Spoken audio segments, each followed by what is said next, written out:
On December 24, 1994, an Air France Airbus A300 sat on the runway in Algiers, Algeria. Its destination was Paris.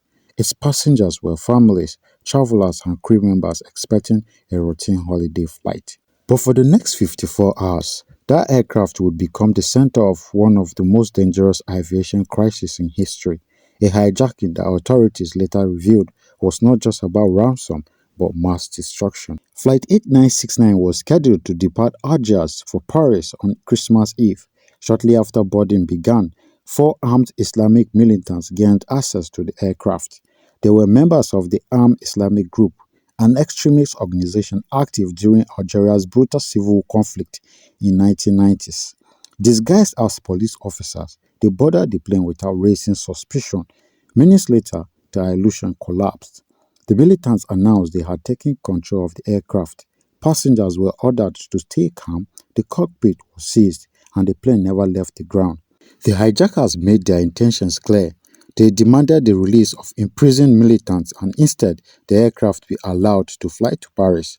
Algerian authorities immediately refused. The plane remained parked at Hori Boumediene Airport, surrounded by security but trapped in a deadly standoff. As hours passed, tensions escalated.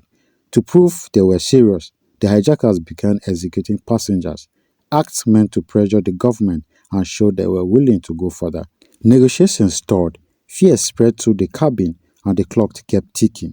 As intelligence agencies monitored the situation, a disturbing possibility emerged. French authorities began to suspect this hijacking was not just a hostage crisis.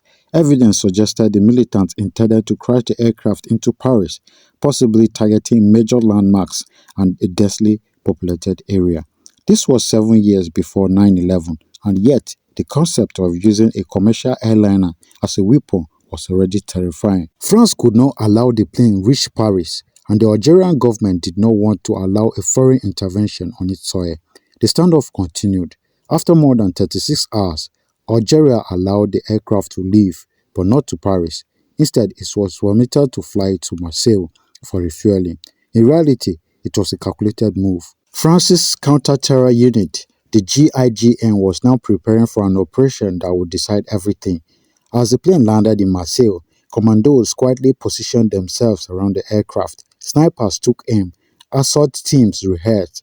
Every second mattered. On December 26, after 54 hours of captivity, negotiations completely collapsed. The decision was made. The GIGN launched a full assault. The commandos stormed the aircraft using stealth vehicles and explosive charges to breach the doors. Inside, chaos erupted. Within minutes, all four hijackers were neutralized. The hostages were evacuated. The operation was over. The hijacking of Air France Flight 8969 left a permanent mark on aviation security. It exposed how commercial aircraft could be turned into weapons.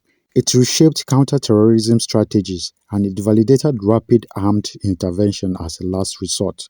Years later, investigators confirmed the worst fears. The hijackers indeed planned to crash the plane into Paris. What stopped them wasn't negotiation. It was timing, intelligence, and decisive action. Air France Flight 8969 never reached Paris, but its story became a warning to the world. For the passengers who survived those 54 hours, that flight would never truly end. What part of this story shocked you the most? Let me know in the comments. Thanks for watching.